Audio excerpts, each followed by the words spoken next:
Miss S?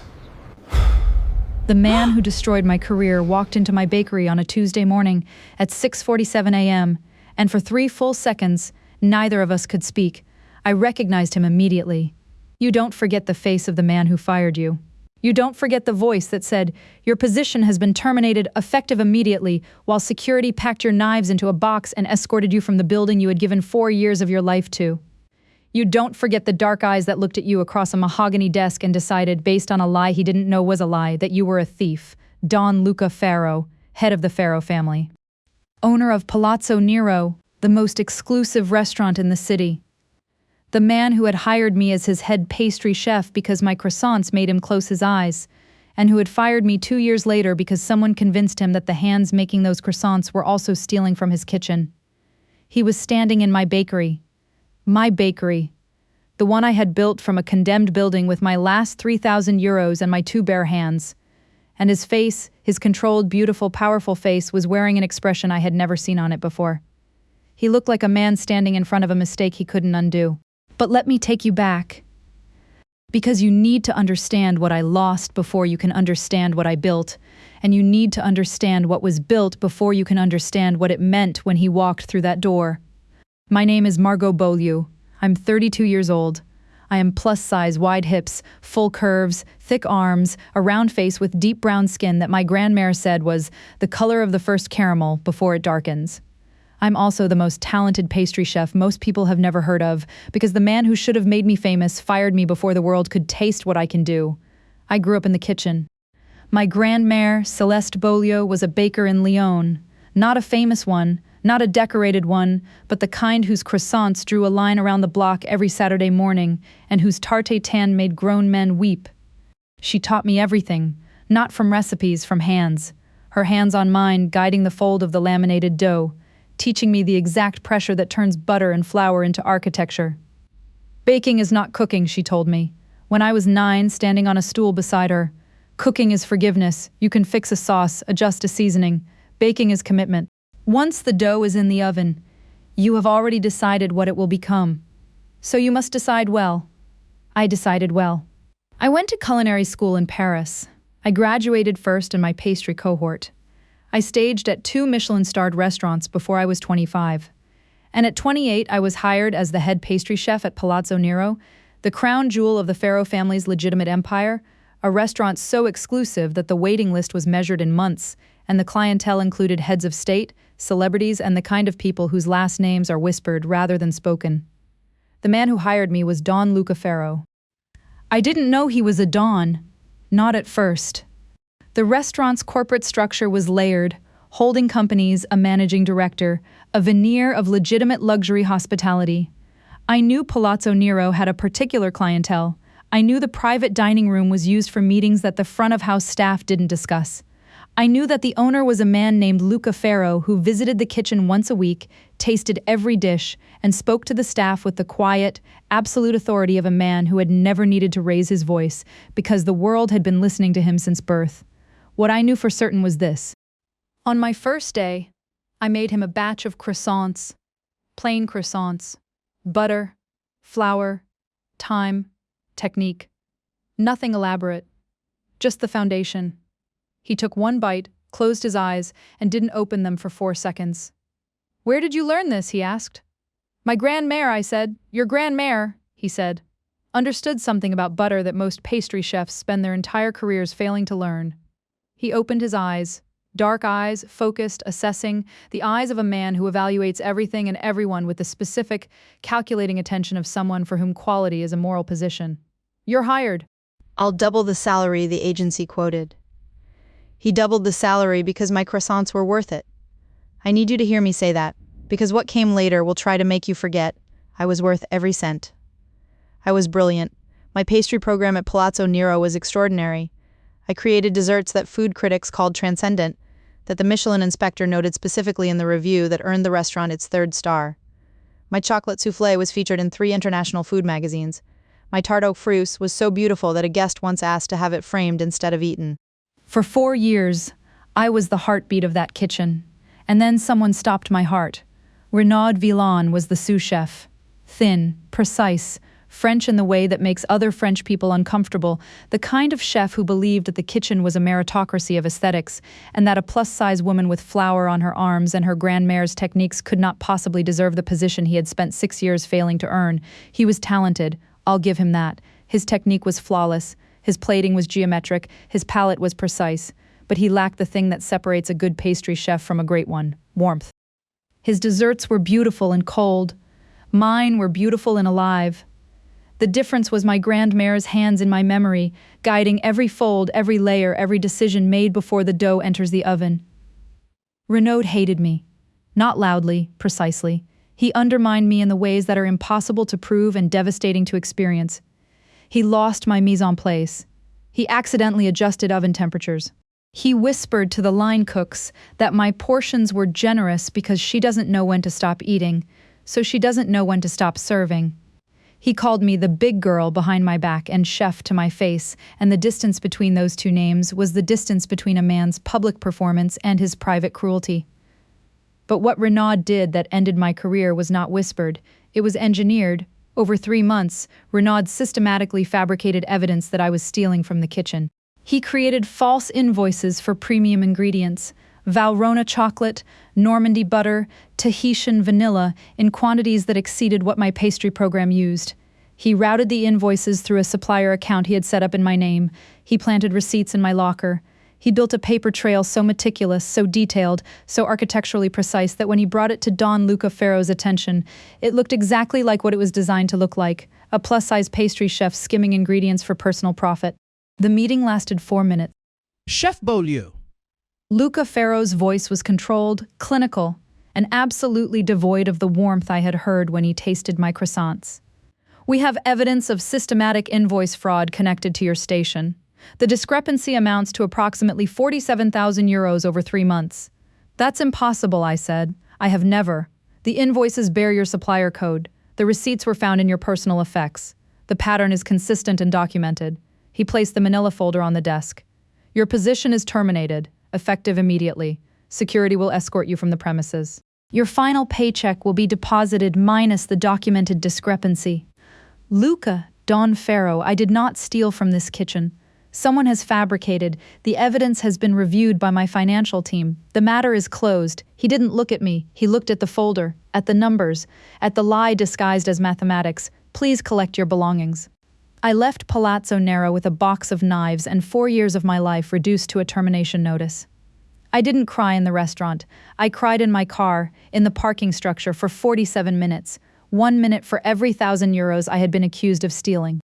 Renaud Villain was promoted to head pastry chef the following week. I need you to understand the completeness of the destruction because she lost her job doesn't cover it. In the restaurant world, the high-end Michelin-starred reputation is currency world. Being fired for theft is a professional death sentence. Word travels through kitchens the way fire travels through grease, fast, hot, and impossible to outrun. Within a week, every head chef, every restaurant manager, every culinary recruiter in the city knew that Margot Beaulieu had been terminated from Palazzo Nero for stealing. No one called to hear my side. No one investigated. The Ferro name carried a weight that crushed nuance if Don Luca Ferro said, you stole, and the industry adjusted its Rolodex accordingly. I lost the apartment. I couldn't make rent without a salary. I lost my savings, 4 years of careful saving, drained by the cost of the apartment deposit I'd never recover, and the legal consultation I couldn't afford to continue. I lost my reputation, the thing that had taken 15 years to build, from the first croissant in my grandmare's kitchen to the 3rd Michelin star that my desserts had helped earn. I moved into a studio above a laundromat. I applied for work at every kitchen, bakery, and cafe that would read my CV. None of them would. The Beaulieu name, which once meant her tart Taten will make you cry, now meant the plus-size chef who stole from the Ferro family. I was 30 years old, plus-size, broke, disgraced, and living above a laundromat with a box of knives I couldn't use and a photograph of my grandmare that I propped on the windowsill so I could see her face when I woke up. Baking is commitment, Grandmère Celeste had said. Once the dough is in the oven, you have already decided what it will become. I was the dough. And someone had decided I would become nothing.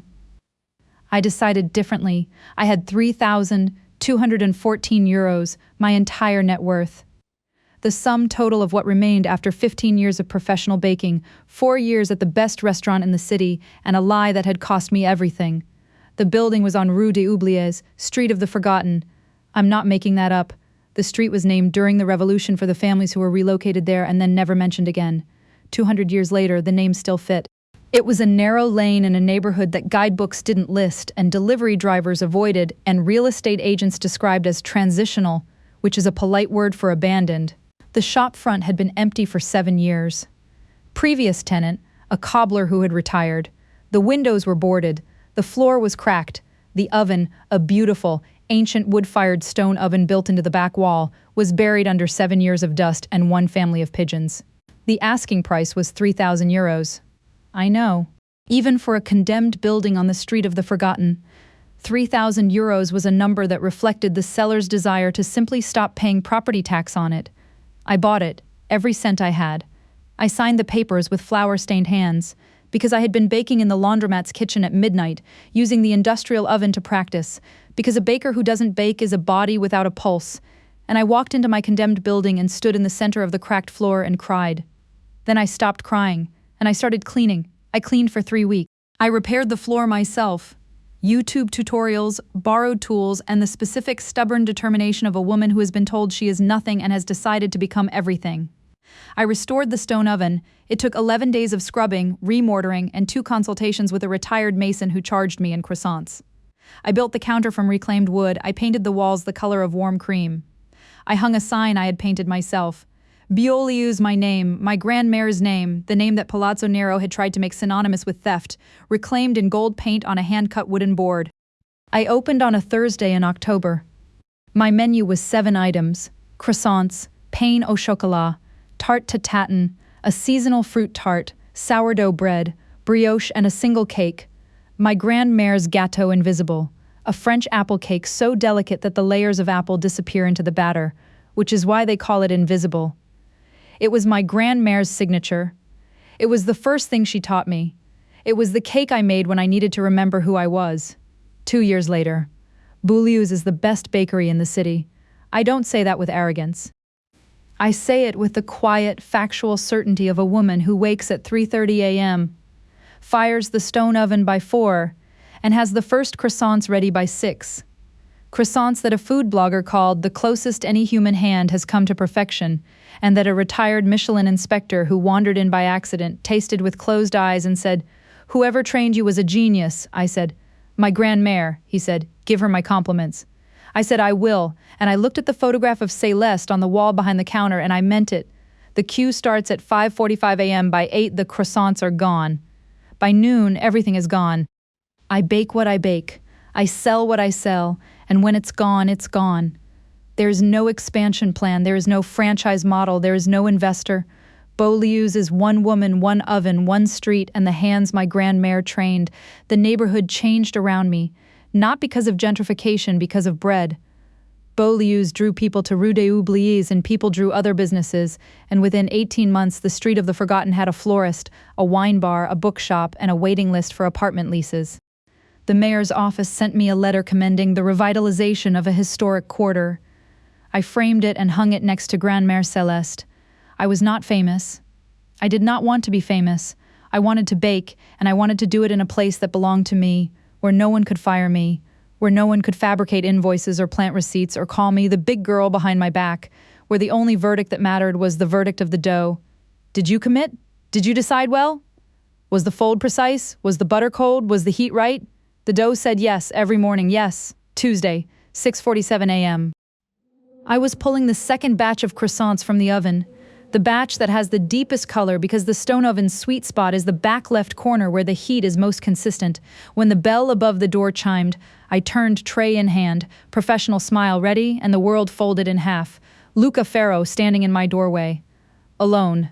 No security, no consigliere, no entourage, just a man in a dark coat standing in a bakery on the Street of the Forgotten, looking at the plus-size woman he had fired 2 years ago with an expression that I had never seen on his face in 4 years of working for him. He looked lost. Don Luca Ferro, the man who controlled half the city's operations, whose name was spoken in the specific reverent whisper reserved for natural disasters and heads of state, looked like a man who had walked into a room and discovered that everything he believed about it was wrong. "Margot," he said. I set the tray down.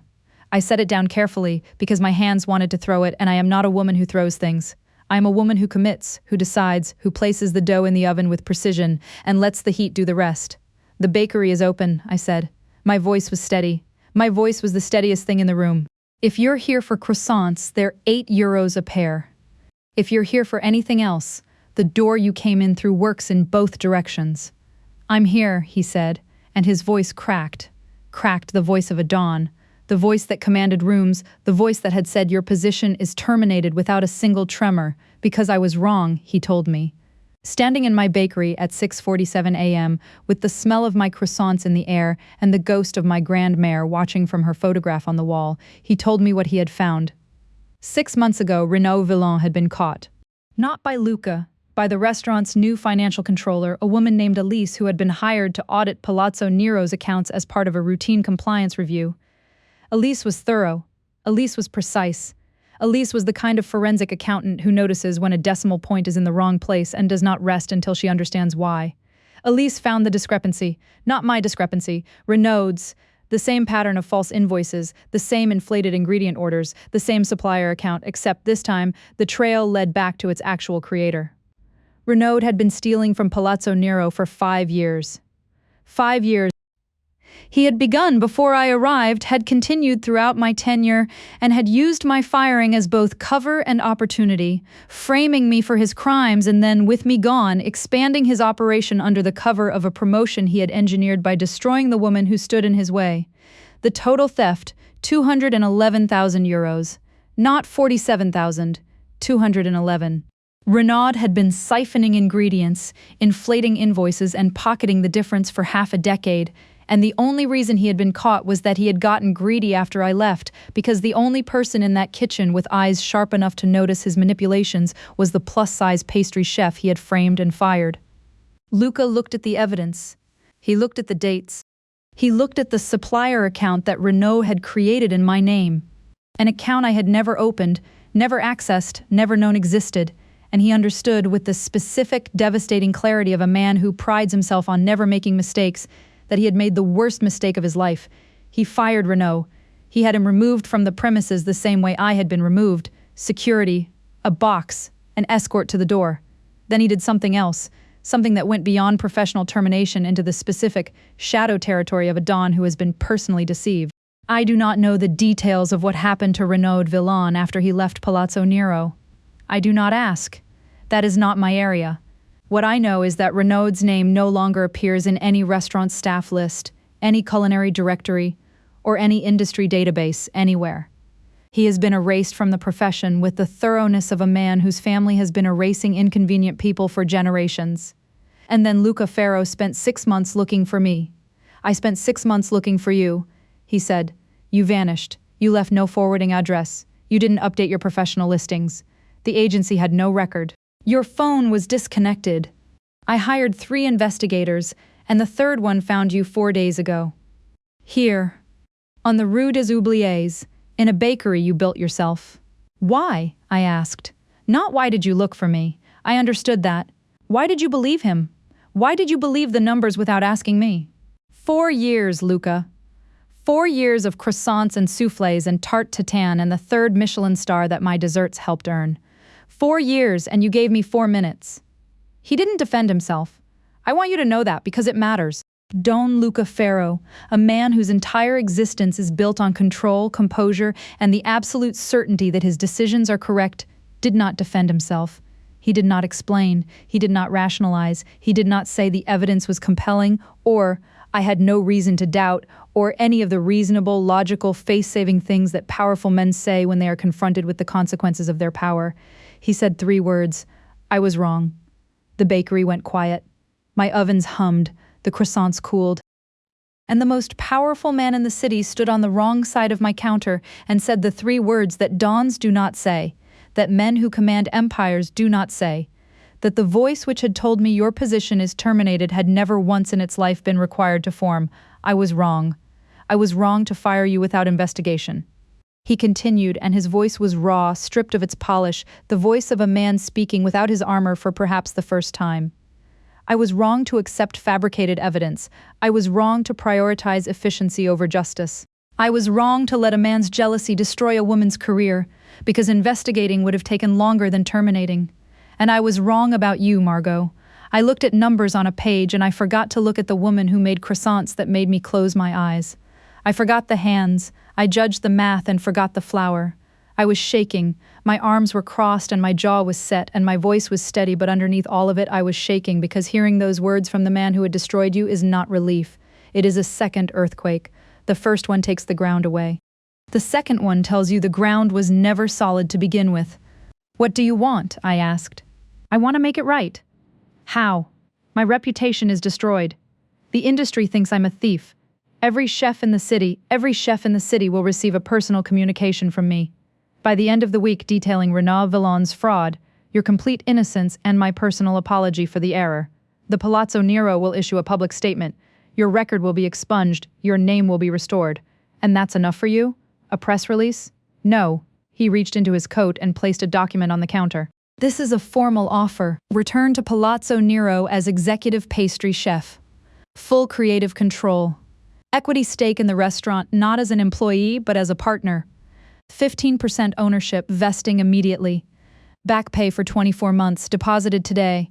And a written apology signed by me that will be displayed in the restaurant's lobby for as long as the restaurant stands. I looked at the document. I looked at the numbers. The salary, the equity, the back pay. They were staggering. They were the kind of numbers that would have changed my life 2 years ago when I was living above a laundromat with 3,000 euros and a photograph of my grandmère. No, I said. The silence after no lasted 6 seconds. I counted. No, he repeated. No, I'm not coming back to Palazzo Nero. I placed my hand on the counter. My counter built from reclaimed wood with my own hands. I have a bakery. I built it from a condemned building. I restored the oven. I painted the walls. My name is on the door. My grandmare's photograph is on the wall. Every morning I wake at 3:30. I fire the stone oven and I bake things that make people close their eyes. I don't need your equity or your salary or your display case apology. I have everything I need. Then what can I offer you? And his voice, the Don's voice, the voice that commands, was genuinely asking. Not negotiating, asking. A man who has spent his entire life telling people what they will receive, asking a woman what she wants. 3 things, I said. First, the public statement. Not for me, for the next woman Renaud Villon's ghost tries to destroy. The industry needs to know that fabricated evidence destroys careers, and that the powerful man who believed it was wrong. Put your name on it. Let it cost you something. Done. Second, a standing order. Every Saturday, Palazzo Nero orders from Beaulieu's croissants, bread, and my grandmare's gâteau invisible, at market rate, not charity, commerce. You buy my product because it is the best, not because you owe me. The ghost of something appeared on his face. Your croissants were always the best. That was never the question. Third, I paused. This was the one that mattered. You eat one, right now. You stand in my bakery, and you taste what I built after you burned it down. You close your eyes the way you did on my first day, and you remember what you threw away. I placed a croissant on the counter. Golden, laminated, still warm from the stone oven's sweet spot. The exact same croissant I had made him 4 years ago, the one that had made him close his eyes and say, "Where did you learn this?" He picked it up. He took a bite. He closed his eyes. He didn't open them for 6 seconds. When he opened them, they were bright. The most feared man in the city, standing in a tiny bakery on the street of the forgotten, with croissant flakes on his dark coat and something in his dark eyes that he could no longer hide. "I didn't just fire my best chef," he said quietly. "I fired the best chef in the city, and she built something better than anything I've ever owned." "I know," I said. "That's why the answer is no." He started coming on Saturdays, for the order. That was the reason he gave, and that was the reason I permitted. The first Saturday, he sent a driver. I refused. The terms were clear. You buy from me, you come to the bakery. You don't send people. The second Saturday, he came himself. He stood at the counter, ordered the Saturday shipment for Palazzo Nero, 6 dozen croissants, 4 sourdough loaves, 2 gâteaux invisibles, and paid market rate. He did not linger. He did not attempt conversation. He bought the product, thanked me, and left. The third Saturday, he came early, before the shipment was ready. He asked if there was coffee. I made pour-over for myself every morning, and the pot was always generous because I am a plus-size woman who makes generous pots of everything. I poured him a cup. He sat at the tiny table by the window, the only seating in the bakery, a two-person table I had built from reclaimed wood because I believed a bakery should have one table for the person who needs to sit and breathe. He sat, he drank coffee, he read a newspaper, he didn't speak, he just existed in my space, with my permission. The fourth Saturday, he brought me a gift, a first edition of Escoffier's Le Guide Culinaire, the foundational text of French cuisine, published in 1903 in a leather binding that must have cost more than my building. "This is too much," I said. "It is exactly enough," he said. Open the inscription. Inside the front cover, in a handwriting I recognized from 4 years of reading his kitchen notes, he had written, "To Margot Beaulieu, whose hands understand what this book can only describe, with regret for the time we lost. Luca." I put the book on the shelf next to Grandmère Celeste's photograph. I did not thank him with words. I thanked him with a croissant, the best one from the best batch, the one from the back left corner of the stone oven, and he took a bite and closed his eyes, and the 6 seconds became 7. 1 year later. Beaulieu's is the most celebrated bakery in the city. The food critic from Le Monde called my croissants a religious experience that should require confession afterward. A famous chef, one of the ones who had refused to hire me after the firing, came to the bakery personally, ate a tarte tatin, and publicly apologized on his social media for believing a rumor over a recipe. The post went viral, 300,000 likes. I didn't respond. The tarte tatin had already said everything I needed to say. Palazzo Nero serves my pastries exclusively every Saturday, at market rate. The waitstaff tells the guests. The croissants are from Beaulieu's on Rue des Oubliettes. And the guests, heads of state, celebrities, the people whose names are whispered, send their drivers to the street of the forgotten on Monday morning, and the queue gets longer, and my ovens burn hotter, and my hands keep folding. Luca comes to the bakery every Saturday. Not as a customer anymore, though he still pays for his croissant, because I will not accept anything for free from the man who once took everything. He comes because the tiny table by the window has become his place. He reads, he drinks coffee, he watches me bake. And sometimes, when the bakery is empty and the ovens are cooling and the flour dust settles in the golden light like snow, he walks around the counter, my counter, built with my hands, and he stands behind me and he puts his arms around my waist and he says into my hair, "I was wrong." Every time, the same 3 words, not because I need to hear them. I heard them the first time, and the first time was enough, but because he needs to say them. Because Don Luca Ferro learned something in my bakery that his empire could never teach him. That the most powerful thing a powerful man can do is stand in a room he doesn't own and admit that the woman behind the counter was right all along. I'm 32 years old, I'm plus size. I own a bakery on the street of the forgotten. My grandmare's photograph watches me bake every morning. My hands fold the dough the way her hands taught mine, with commitment, with precision, with the understanding that once the dough is in the oven you have already decided what it will become. I decided to become this. Not the chef he fired, not the woman Renaud framed, not the name the industry erased. This, a plus-size woman in a flour-dusted apron, standing in a bakery she built from a condemned building with her last 3,000 euros, making croissants that make the most feared man in the city close his eyes. Grandmère Celeste was right. Baking is commitment, and I committed well. So here's your question. The man who fired you, who believed a lie, who chose efficiency over justice, who let a jealous man's fabrication end your career has found you. He stands in the bakery you built from nothing. He says 3 words no Don has ever said, "I was wrong." He offers you everything, your old position, equity, back pay, a public apology. Do you forgive him? Let him into the bakery, into the Saturdays, into the life you built without him knowing he broke you once and his world is built on shadows? Or never. Keep the bakery, keep the counter between you, keep the distance, because forgiveness is a door and some doors, once opened, let in things you can't control. I chose to sell him croissants. I chose to let him sit at the table by the window. I chose to let him stand in my bakery and remember what he threw away. But the counter stays between us until I decide otherwise, because this is my bakery, my name, my oven, and the only person who decides what comes out of it is me. drop your answer below. I read every single one, and if someone ever threw away your work, your talent, your name, and you built something from the wreckage that was better than anything they ever gave you, tell me about it. I want to hear your recipe.